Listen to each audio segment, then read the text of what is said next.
How you doing today?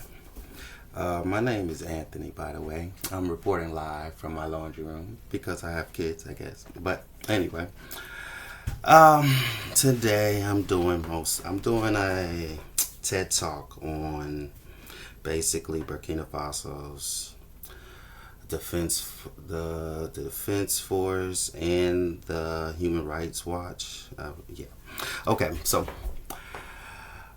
just point out the different perspectives, I should say. Well, here we go.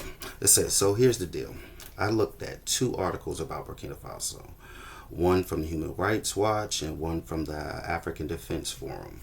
Same country, same year, but totally different vibes. The Human Rights Watch article was about civilian suffering. It talked about how both the military and extremist groups are hurting people, and it didn't hold back. It was like, hey, just because you're fighting terrorism doesn't mean you get a free pass to abuse.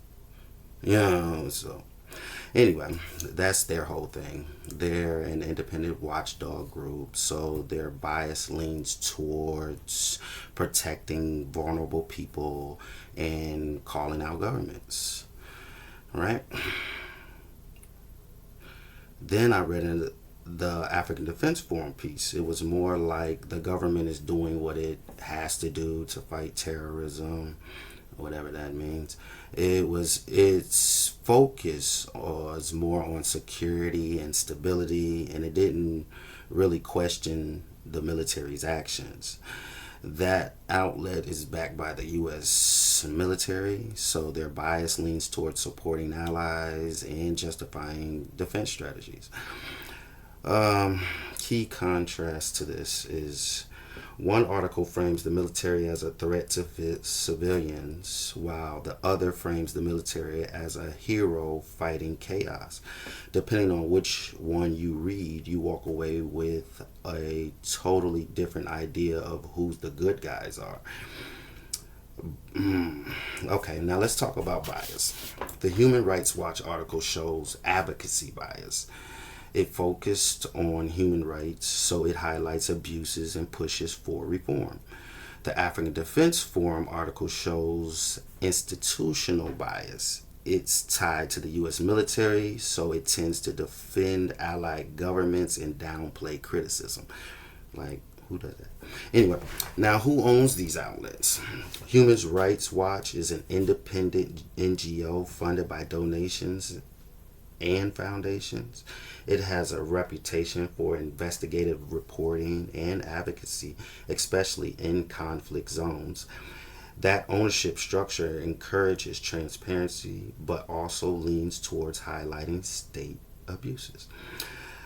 African Defense Forum, on the other hand, is published by U.S. Africa Command. That means it's literally owned by a military institution. Excuse me.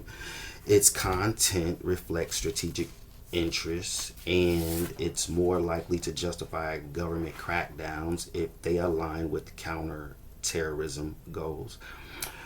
As a professor,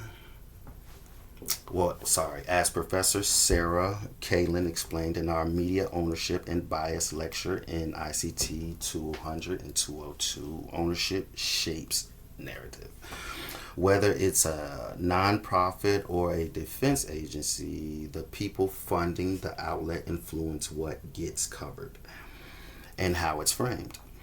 So, my conclusion is doing this analysis made me realize I was biased on myself. Yes, I tend to be. I tend to trust human rights groups more than defense outlets. But I see it's not black and white. It's about power, perspective, and who gets to control the story. Media literacy isn't just about spotting fake news.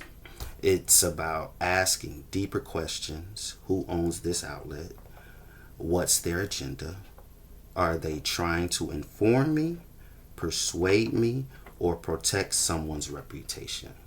This project broadened my stance. I still care about human rights, but now I understand how strategic framing works and why it's so important to read across sources before forming an opinion.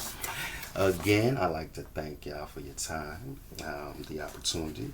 Again, my name is Anthony, reporting live from my laundry room, and you have a great day.